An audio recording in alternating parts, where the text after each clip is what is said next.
තෙරුවන් සරණයි දරුවනේ. අද අපි සාකච්ඡා කරනවා බුදුදහමේ කර්මය සහ ඒ ප්‍රභේද හඳුන්වලා තියෙන්නේ කොහොමද කියන කාරණාව. කර්මය කියන එක පුතේ මුලින්ම අපි හඳුනා ගන්නට ඕනේ.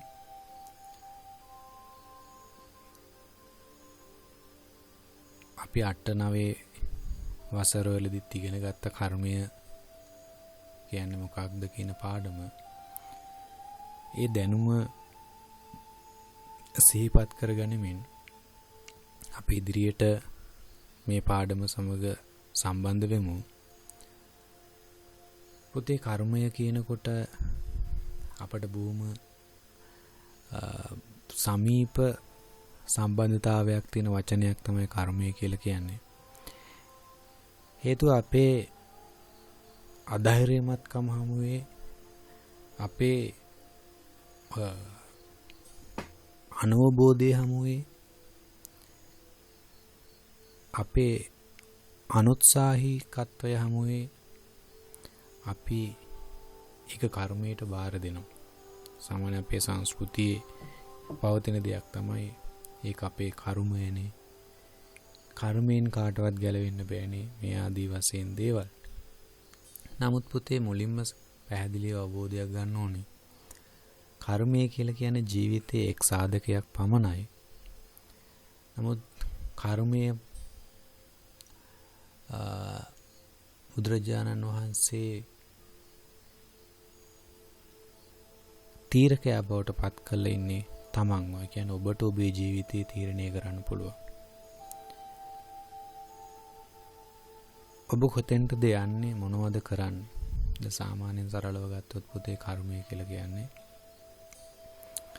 දැන් ඔයා හොඳට මේ පාඩමට අහුම්කම් දෙනවා.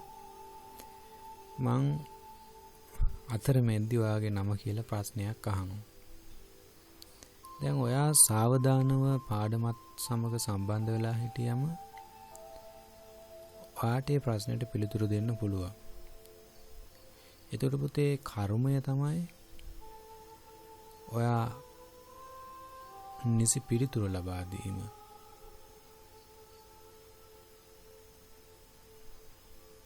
අවශ්‍ය සාවධානව අවධානය යොමු කිරීමට අවශ්‍ය පාඩම. ඒ පාඩම ඔබ ශ්‍රවණය කරලා නිසි පිළිතුරු දීම තමයි ඒකේ ප්‍රතිඵලය. එතන කර්මය තමයි මේ පාඩම ශ්‍රවණය කිරීම. නැත්නම් මේ පාඩමත් සමග ඔබේ පෙළපොත භාවිතයෙන් මේ සාකච්ඡාවට සහසම්බන්ධ වීම. ඒ ඵලය තමයි සාර්ථක පිළිතුරු සැපයීම. දැන් හිතන්නකෝ මට කන්න බොන්න මොකුත් නෑ. මං ඉතින් කන්න බොන්න මොකුත් නෑ කිය එක තැනකට වෙලා ඔහේ ඉන්නවා. නමුත් මගේ බඩ පිරෙන්නේ නෑ. මම හිතනවා නම් මට කන්න නෑ කියලා. මට කන්න නැති වෙයි කියලාත් මට කන්න ඕන වෙයි කියලාත් මම දන්නවනම් මට පුළුවන් ඒකට අවශ්‍ය පරිසරයක් සකස් කරගන්න. මට පුළුවන් මගේ ජීවිතේ වගාවක් කරන්න. මඤ්ඤොක ටිකක්, බතල ටිකක්. මගේ ජීවිතේ මට ආහාරයට අවශ්‍ය දෙයක් වගා කරගන්න පුළුවන්. එතකොට කර්මය තමයි මං වගා කිරීම, ප්‍රතිඵලය තමයි ඒකේ ආස්තන්න ලබා ගන්න මගේ කුසගින්න නිවා ගැනීම. ඒ නිසා කර්මය කියන එක දැන් බුදුදහමේ කතා කරන කර්මය එතනින් එහාට ගියපු දෙයක්. සාමාන්‍ය දෛනික ජීවිතයේ අපි කරන කාර්යයට ලැබෙන ප්‍රතිඵල වලට වඩා සාමාන්‍යයෙන් ජීවිතය තුළ අපි කරනු ලබන කාර්යයන් ගේ ආධ්‍යාත්මික සබැදියාව බැඳීම එක තමයි මේ කර්ම අපේ ජීවිතය හා සම්බන්ධ වෙන්නේ. ඒක ලොකු අවබෝධයක් ලබා ගත යුතු දෙයක්. දැන් හිතන්නකෝ මෙහෙම. දැන් අපිට පුංචි කාලේ ඉඳලා අපිට අදවන විට පන්ති 10කට ආවා. එහෙම නැතුව පාසල් යන කලින් ජීවිතේ වසර 5ක් ගෙදර හිටියා. පෙර පාසල් ගියා. මේ හැමදේමත් එක්කම අද අපිට අපි මේ ආපු ජීවිතය අවුරුදු 15ක් 16ක් වන මේ ජීවිතය අද අපිට මොනතරම් දේවල් මතක තියෙනවද? හිතලා බැලුවොත්. එහෙනම් බුදුදහමේ කර්මය කියන එකට අයිති වෙන දෙයක් තමයි ඔය මතක තියෙන සියලුම දේ බුදුදහමට අනුව කර්මය. ඒ කියන්නේ ඔබ කරපු දේවල්. ඔබට මතක නැහැ කියලා කියන දේවල් බුදුදහමේ කර්මයේ හැටියට පිළිගන්නේ නැහැ. ඒ නිසා දැන් මේක කර්මය කියන එක තේරුම් ගන්න ඕනේ විදිහ තමයි මම මේ පැහැදිලි කරන්නේ. කියන්නේ ඔබට මතක හිටිනවා නම් දෙයක් මතක තියෙනවා නම් ඒ තියෙනසේ හැම දේම නැත්නම් සියලුම දේවල් ඔබ කරන ලද කර්ම. ඔබට මතක නැති දෙයක් තියෙනවා නම් ඒවා ඔබ කරපු කර්ම බවට වත් වෙන්නේ නැහැ. මෙහෙම හිතන්නකෝ. ඇයි අපිට දෙයක් මතක හිටින්න තව දෙයක් අමතක වෙන්නත් හේතුව? ඒකට හේතුව තමයි පුතේ බුදුදහමේ පැහැදිලි කරනවා චේතනහම් භික්ඛවේ කම්මං වදාමි. චේතේත්වා කම්මං කරෝති කායේන මනසාවා. දැන් මේ බුදු වදනට අනුව මේ දරුවන්ට තේරෙනවා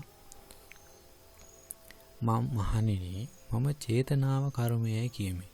සිතින් සිතා කයින් වචනයෙන් සිතින් කර්ම කරයි. දැන් කර්ම රැස් කරයි. කියන්නේ පුතේ බුදුදහම සචේතනිකව කළ දෙයක් තමයි කර්මය හැටියට පිළිගන්නේ. ඒ කියන්නේ ඔබේ හිත, කාය, වචනය කියන තුන්දොර දැනුවත් තුන්දොරින් කරනු ලබන දේවල් සිත දැනුවත් වෙන්න ඕන. හිතින් අනුමත වෙන්න ඕන. එහෙම කරපු දේවල් තමයි ඔබට ඔබේ මතකයට එන්නේ. දැන් ඔය දරුවන්ගේ හිතට මතකයට එන්නේ ඔබ ඒ වගේ ඔබේ අවධානය සහිතව ඔබේ උවමනාව සහිතව උනන්දුව සහිතව අභිමතය තුලින් කරපු කාර්යය. මෙන්න මේවා අපේ දෛවය නැත්නම් අපේ ජීවිතය නැත්නම් අපි කියමුකෝ ජීවිතය කියන account එක තුළ මේවා ඩිපොසිට් වෙනවා. ඒ කියන්නේ මේ අපි සචේතනිකව කරනු ලබන කාර්යයන් මේ දෛවය නැමැති බැංක් account එක තුළ නැත්නම් මේ ජීවිතේ නැමැති account එකේ මේවා ඩිපොසිට් වෙනවා. එතකොට මේවා අපි හඳුනා ගන්නවා කාරණාවන් දෙකක් තුළ ඉව තමයි යහපත අයහපත නැත්නම් කුසල අකුසල නැත්නම් පුණ්‍ය පාප කියලා. ඉතින් මෙන්න මේ විදිහ තමයි පුතේ කර්මය කියන එක බුදුදහමේ සලකන්නේ. එතකොට මේ මතක රැඳෙන හැම දෙයකටම මතක තියාගන්න ඕනේ ප්‍රතිඵල ඒ විදිහටම ලැබෙනවා කියලා. ඒක හොඳ දෙයක් වෙන්න පුළුවන්, නරක දෙයක් වෙන්න පුළුවන්. ඒ කර්ම වලට ප්‍රතිඵල ලැබෙනවා. මේ දේවල් ඒ හේතුව තමයි ඒ මතක තියෙන දේවල් ජීවිතයත් එක්ක බැඳෙනවා. ඒ දේවල් වලින් ජීවිතයේ චර්යාව වෙනස් වෙනවා. ක්‍රියාකාරකම් ප්‍රායෝගිකව සිද්ධ වෙනවා. නැත්නම් සිද්ධ වුණු දේවල් ඒවා තමයි මේ සම්බන්ධ වෙලා තියෙන්නේ. නිසා බුදුරජාණන් වහන්සේ ජේතවනාරාමයේ වැඩ වාසය කරනකොට සුබ කියන මානවකයා නැත්නම් තෝදෙය පුත්‍ර සුබ මානවකයා කියලා බුදුරජාණන් වහන්සේගෙන් අහනවා ප්‍රශ්නයක්. භාගතුන් වහන්සේ මේ මිනිස් ලෝකයේ ජීවත් වන හැම දෙනාම එක සමාන නැහැ. සමහරුන්ට ආයුෂ අඩුයි, සමහරුන්ට වැඩි. සමහරුන්ට ලෙඩ දුක් අඩුයි, සමහරුන්ට වැඩි. සමහරු නොපැහැපත්, සමහරු පැහැපත්. මේ විදිහට අල්පේසාක්‍ය හා මහේසාක්‍ය දුප්පත් හා පොහොසත් සමාජ සම්මතයෙන් පහත් හා උසස් නුවණ අඩු හා වැඩි මිනිස්සු ඉන්නවා. මේ විදිහට ලෝකේ මිනිස්සු අතර වෙනස්කම් ඇති වෙන්න හේතුව මොකද්ද? මේ හිතලා බලන දරුවනේ. අපි උනත් අපි කියන්නේ අපිට ජීවිතේ ඉගෙන ගන්න තියෙන හොඳම පාසල තමයි, හොඳම පාඩම තමයි සමාජය, පරිසරය. හැබැයි ඒක ප්‍රශ්නයක් කරගත්තොත් තමයි ඒ කිව්වේ මේ ජීවිතේ මිය දෙන්න ප්‍රශ්නයක් කරගන්නවා නෙමෙයි. අපි මේ ඉන්ද්‍රියන් ක්‍රියාකාරීව සමාජ පරිසරය දිහා යොමු කරනවා. දැන් මේ තෝදෙය පුත්‍ර සුභමානවකයාත් මේ කරුණු කාරණාවන් අවබෝධ කරගන්නේ අන්නේ ඒ විදිහේ අවබෝධයක් යොමු කරලා.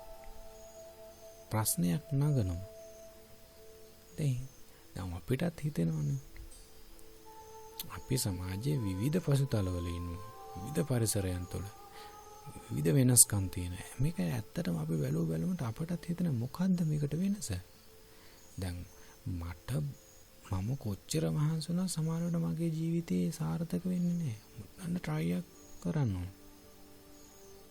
සමහර කෙනෙක් අපිට පේන ඒ තරම් try කරන්නේ නැහැ. නමුත් මනින්ම ජීවිතේ ගොඩ දා ගන්නවා. සමහර මිනිස්සු හිඟා කරනවා. සමහර මිනිස්සු වංචා කරනවා. සමහර මිනිස්සු අපිව රවට්ටනවා. සමහර මිනිස්සු හොරමැරකම් කරනවා. පාතාල වැඩ කරනවා. සමහර මිනිස්සු ලස්සනට ජීවත් වෙනවා. සමහර මිනිස්සු ගුණයාපත් රූසබෝකින් යුක්තයි. ඉතින් මේකේ ඇත්තටම ලොකු වෙනසක් තියෙනවා. ඉතින් මේ වෙනස මොකක්ද කියන එක තමයි දැන් අහන්නේ. ඉතින් බුදුරජාණන් වහන්සේ මේකට ලබා දෙන පිළිතුර තමයි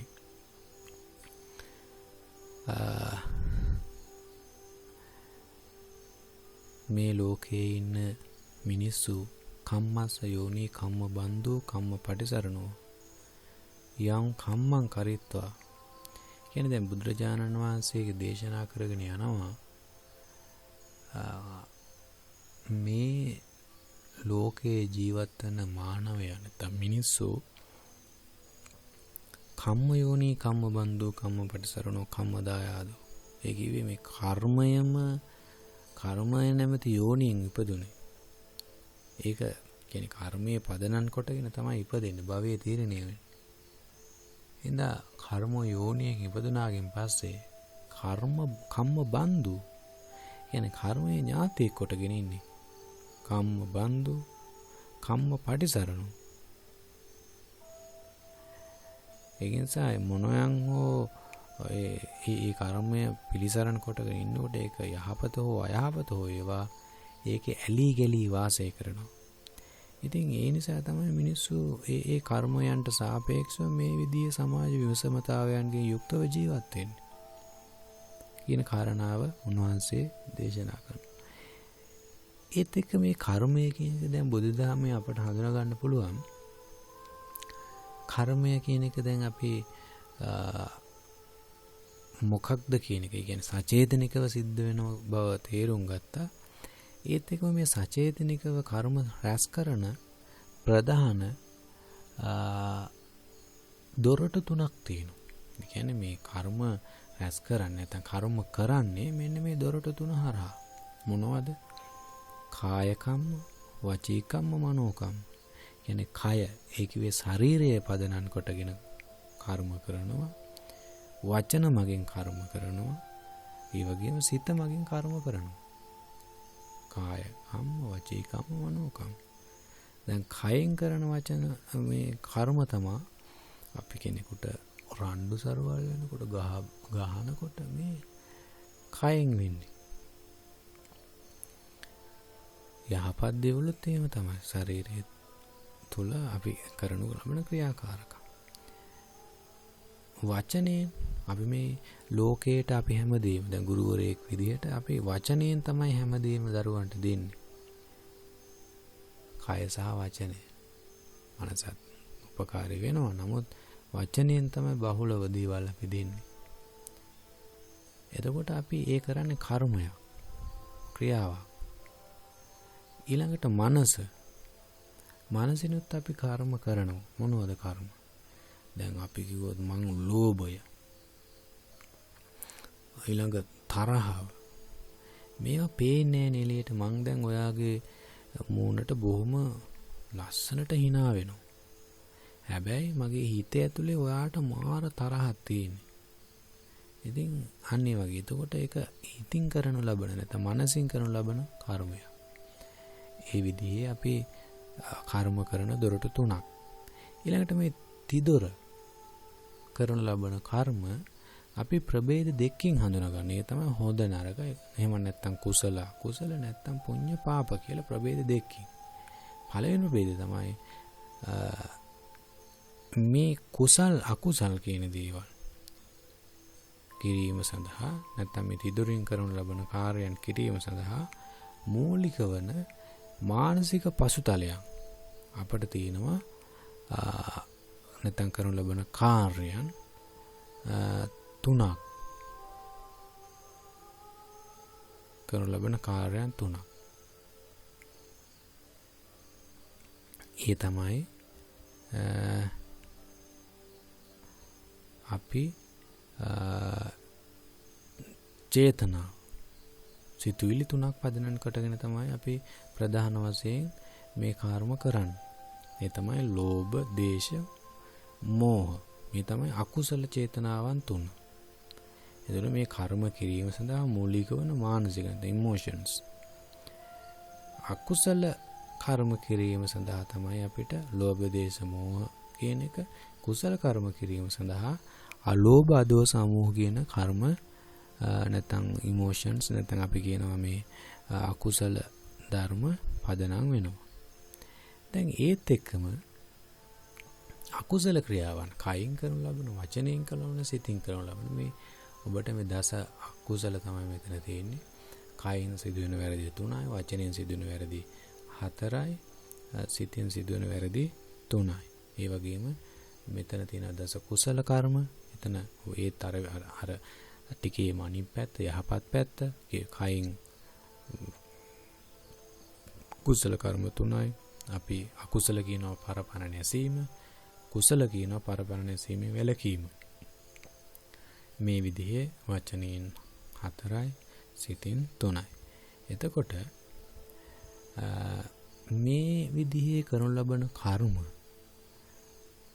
සාපේක්ෂව අපිට දැන් කොහොමද අපි කිව්වා දැන් බුදුරජාණන් වහන්සේ කියනවා කම්ම යෝනි කම්ම බඳ. ඒ කියන්නේ කර්මය යෝනිකම තමයි ඉපදෙන්නේ. ඒ කියන්නේ අපි ඉපදීමටම බලපාලා තියෙන කර්මය කියලා එතනදී කියවෙනවා. එහෙනම් දැන් ඒක අපිට මෙන්න මේ කාරණාවන් මගෙන් පැහැදිලි කරගන්න පුළුවන්. ඒ අනුව බුදුරජාණන් වහන්සේගේ ධර්මයේ තුල සඳහන් වන ආකාරයට අපි කරනු ලබන කර්ම විපාක දෙන කියන්නේ ක්‍රියාකාරකම්. මම අර කිව්වේ අපේ මතකයේ රැඳෙනවනේ කර්ම. අන්නේ කර්ම විපාක දෙන කාලය අනුව සතරාකාරයි. විපාක දෙන කාලය අනුව සතරාකාරයි. මොකක්ද ඒ ආකාර සතර? හොඳට මතක තියාගන්න. විපාක දෙන ආකාරය අනුව කර්ම සතරාකාරයි. දිට්ඨ ධම්ම වේදනීය, උපපජ්ජ වේදනීය, අපරාපරිය වේදනීය, අහෝසි කර්ම. දිට්ඨ ධම්ම වේදනීය කියලා කියන්නේ මේ ලෝකෙදීම විපාක දෙන කර්ම. මෙලොවදීම විපාක දෙන කර්ම. ප්‍රවෘත්ති කර්ම විපාක ලැබෙන අතර ප්‍රතිසන්ද විපාක නොලැබේ. ඒකේ ප්‍රවෘත්ති විපාකයේ මේ ආත්ම භාවයේදීම උපතේ ඉඳලා මරණය දක්වා කුමන හෝ මොහොතක විපාක දෙනවා. ප්‍රතිසන්ද විපාක නොලැබේ කියන්නේ මරණයෙන් පස්සේ මේ වගේ විපාකයක් ලැබෙන්නේ නැහැ. කියන්නේ මේ කරන ලද කර්ම වලට ප්‍රතිඵල මෙලොවදීම අපට ලැබෙනවා කියන එක. දැන් අටමහා කුසල් කියන දේවල් යහපත් පැත්තට, පාංච ආනන්තරී පාප කර්ම කියන දේවල් අයහපත් පැත්තට ප්‍රතිවිපාක ලැබෙනවා. දිට්ඨ ධම්ම වේදිනී කර්මක වගේම පස්සේ එතනදී මේ පාප කර්ම කියන එක විතරක් නෙවෙයි කියන්නේ. කියන්නේ දිට්ඨ ධම්ම වේදිනී කර්ම කියන එක ඒකේ කුසල කර්ම වෙන්නත් පුළුවන්, අකුසල කර්ම වෙන්නත් පුළුවන්. මෙලොවදීම ලැබෙන කර්මතේ ප්‍රතිඵල, කාර්යයන්ට ලැබෙන ප්‍රතිඵල. ඊළඟ උපපජ්ජිත වේදිනී කර්ම.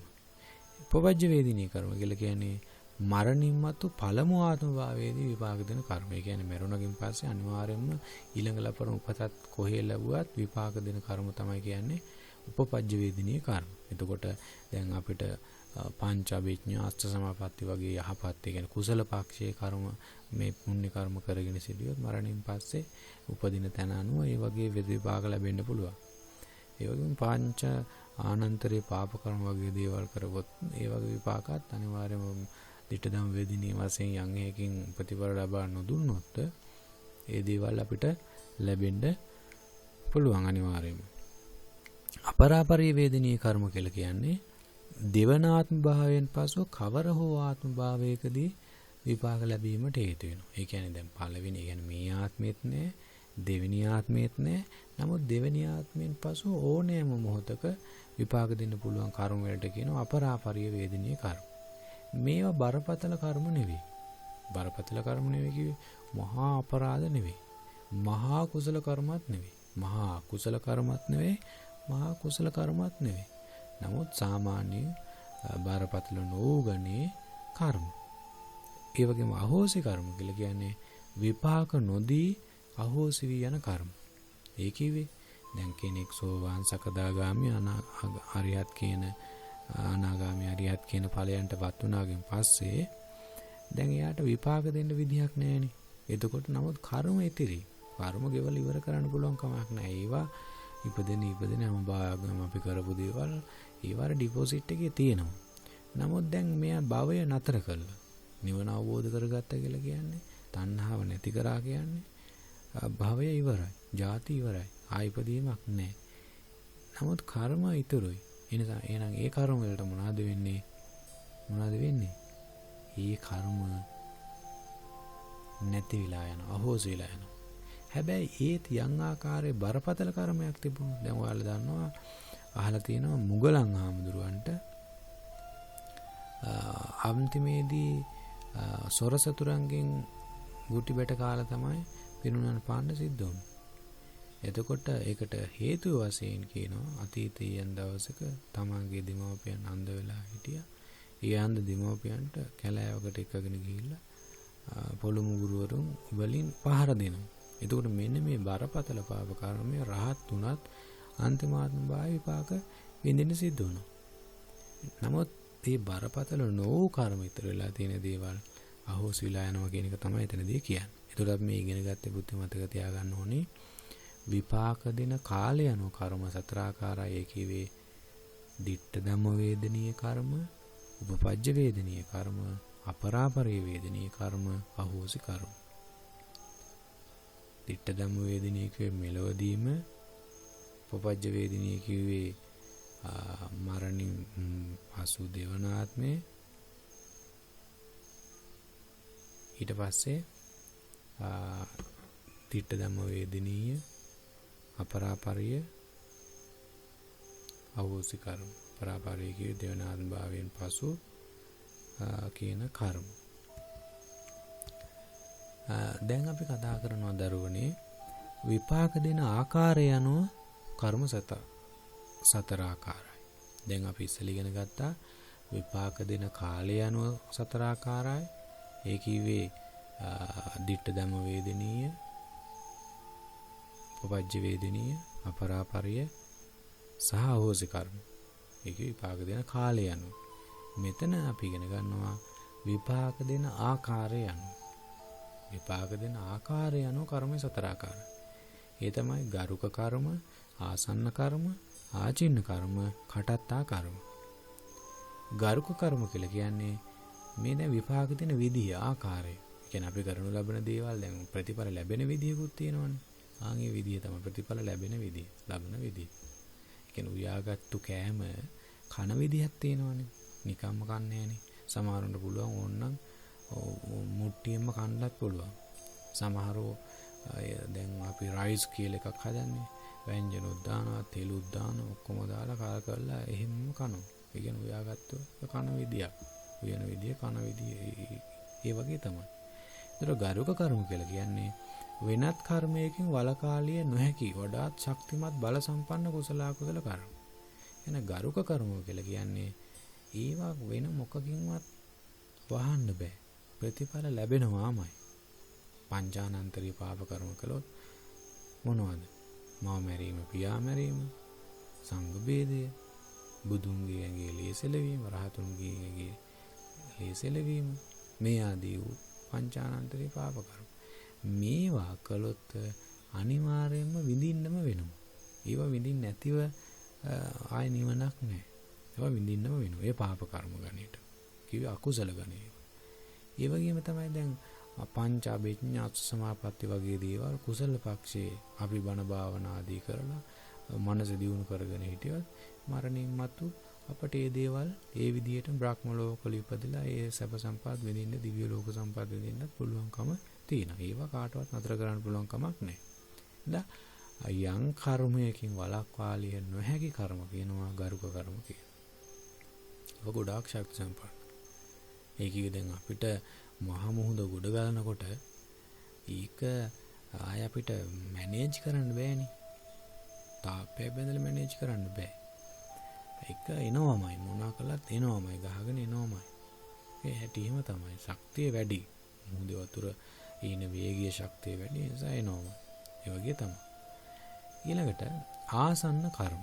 ආසන්න කර්ම කියලා කියන්නේ මරණාසන්න අවස්ථාවේදී කරන ලද්දා වූ කලින් මොහොතක සිදු කරන ලද මරණාසන්න මොහොතේ සිදර නැගුණු කුසල අකුසල කර්ම. ඒ කිව්වේ දැන් ආසන්න කර්ම. ඒ කියන්නේ දැන් මරණාසන්න අවස්ථාවේදී කරපු දෙයක් හරි ඊට මෑත කාලීන වශයෙන් කරපු දෙයක් හරි හොඳ හෝ නරක දෙයක් අපට සිහිපත් වෙනවා. එතකොට ඒවා මොනවාද වෙන්නේ? ගරුක කර්ම විපාක දීමට ඉදිරිපත් වී නොමැති විට ප්‍රතිසන්දියක් ලබා දීමට මේවා උපකාරී වෙනවා. දැන් උදාහරණයක් විදිහට අපි මෙතන දාලා තිනවා මට්ට කුණ්ඩලී තරුණයා දිව්‍ය ලෝකේ ඉපදුනේ මහා ලොකු පින්කම් කළා නෙවෙයිනේ. බොහොම කියන්නේ ලෙඩ වෙලා අසරණ වෙලා තාත්තගේ තියෙන ලෝභකම නිසා මරණාසන්න මොහොතේ බුදුරජාණන් වහන්සේ මේ රූපේ දකින්න ඒකට පැහැදිලා නමස්කාර කරලා ඒ පිණින් තමයි දිව්‍ය ලෝකෙ උපදින්නේ. ඒ කුසල පක්ෂේ. ඒ වගේ වෙන දෙයක් නෙවෙයි. මේ මොහොතේ තිබුණු දෙයක්. ආසන්නකම කියන්නේ ඒකයි. කලින් ගාලා නෑ මේ මොහොතේ බුදු රෝග දැක්කා සතුට වුණා නම් ඒ වෙලාවෙම මැරුණා. ඒ නිසා දිව්‍ය ලෝකෙ ඉපදුණා. ඒ වගේ තමයි කොසල් රජුගේ බිසවවන මල්ලිකාව. යම් පොඩි අකුසල චේතනාවක් ඒ මොහොතේ මරණාසන්න මොහොතේ ඇති වුණා. ඒ නිසා මොකක්ද උනේ? දුගතිගාමී වෙලා ඉපදුණා. නමුත් ජීවිතේ පුරාවටම යහපත් දේවල් කළා. සදහැති උපාසිකාව. නමුත් අන්තිමේදී හිත දූෂණය වුණ නිසා ඒ අකුසල විපාකය ලැබුණා මරණාසන්න මොහොතේ. ආජීන කර්ම කියලා කියන්නේ ජීවිතේ පුරුද්දක් ලෙස කරන ලද කුසල අකුසල කර්ම. කලින් කරන ලද නිරන්තරයෙන් සිහිපත් කර. කියන්නේ දැන් අපි ජීවිතයේ සාමාන්‍යයෙන් දන් දෙනවා, පින්කම් කරනවා, යහපතේ හැසිරෙනවා, සිල්වත් භාවනා ඒක ආදී දේවල් කරනවා. මේ පුරුද්දක් වශයෙන් සාමාන්‍ය ජීවිතේ කරන දේවල්.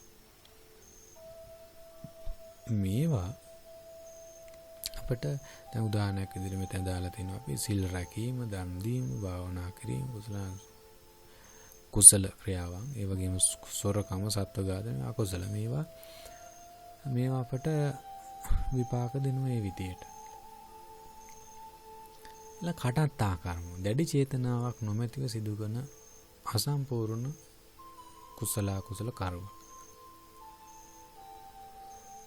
ඒ කියන්නේ දැන් අපි ලබන කර්ම ඇතැම් දේවල් සම්පූර්ණයි, ඇතැම් දේවල් අසම්පූර්ණයි. ඒ කියන්නේ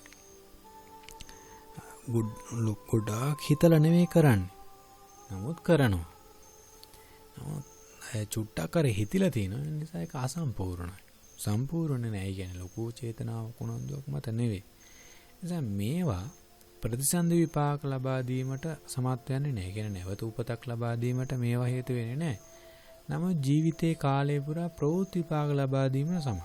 ඒ කිව්වේ උපතේ ඉඳලා මරණය දක්වා කවර හෝ මොහොතක ඒ දැඩි චේතනාවකින් තොරව කරපු කර්ම යම් ආකාරයකින් මේ විපාක ගෙන දෙන්න පුළුවන්. බලපෑමක් කරන්න පුළුවන්. ඒ කුසල පක්ෂයේත් එහෙමයි, අකුසල පක්ෂයේත් එහෙමයි. ඊළඟට අපි කතා කරමු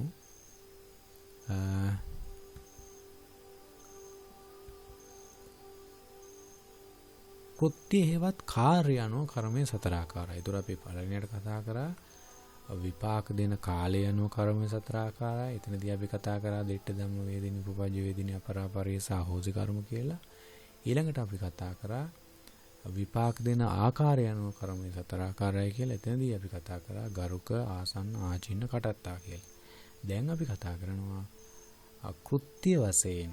එහෙම නැත්නම් කාර්ය අනුව කර්ම සතර ආකාරයි. ඒ තමයි ජනක කර්ම, පන්තම්බක කර්ම, උපපීලක කර්ම, උපඝාතක කර්ම. ජනක කර්ම කියලා කියන්නේ ප්‍රතිසන්දිය ලබා දීමට ඉවහල් වන කර්ම තමයි ජනක කර්ම. ප්‍රතිසන්දිය කිව්වේ මේ මොහොතේ මං මැරෙනවා.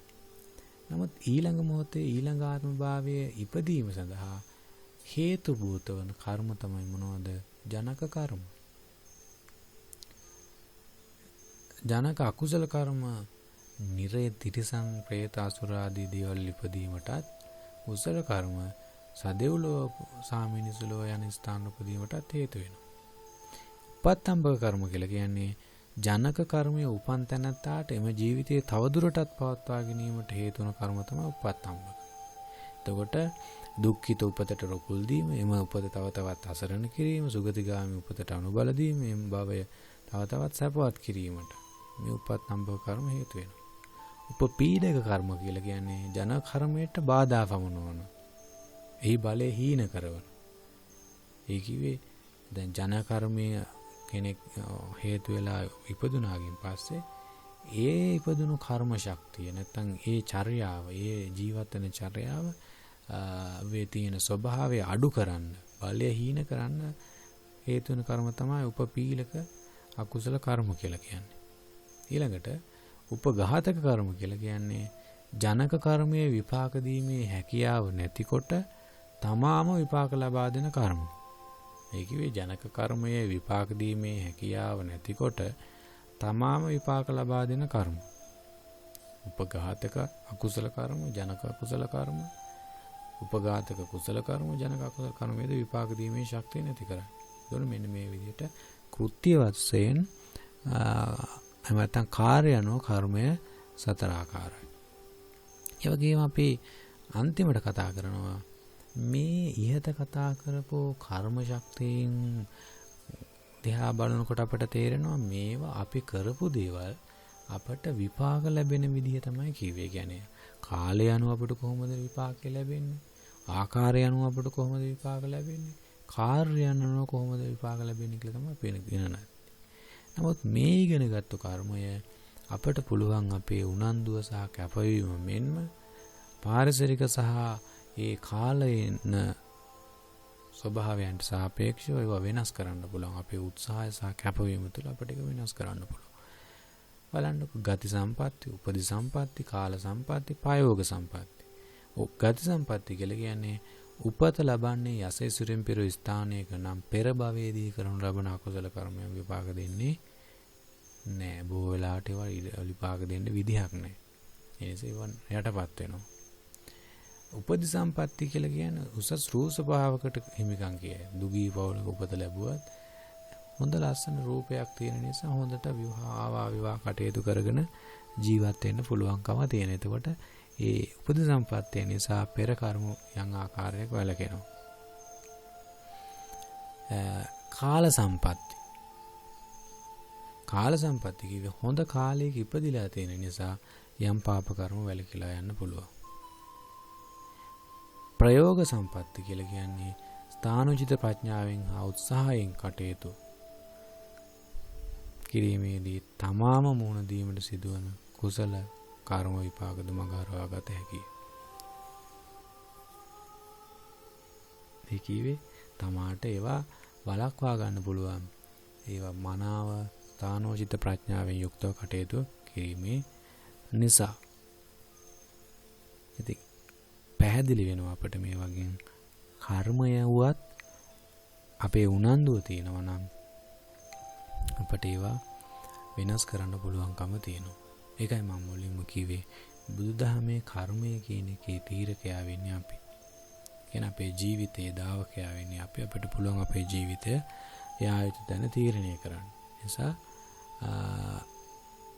බුදුරජාණන් වහන්සේ දේශනා කරනවා යාදි සංවපතේ බීජං තාදි සංහරතේ ඵලං කල්යාණකාරී කල්යාණං පාපකාරී ච පාපකම්.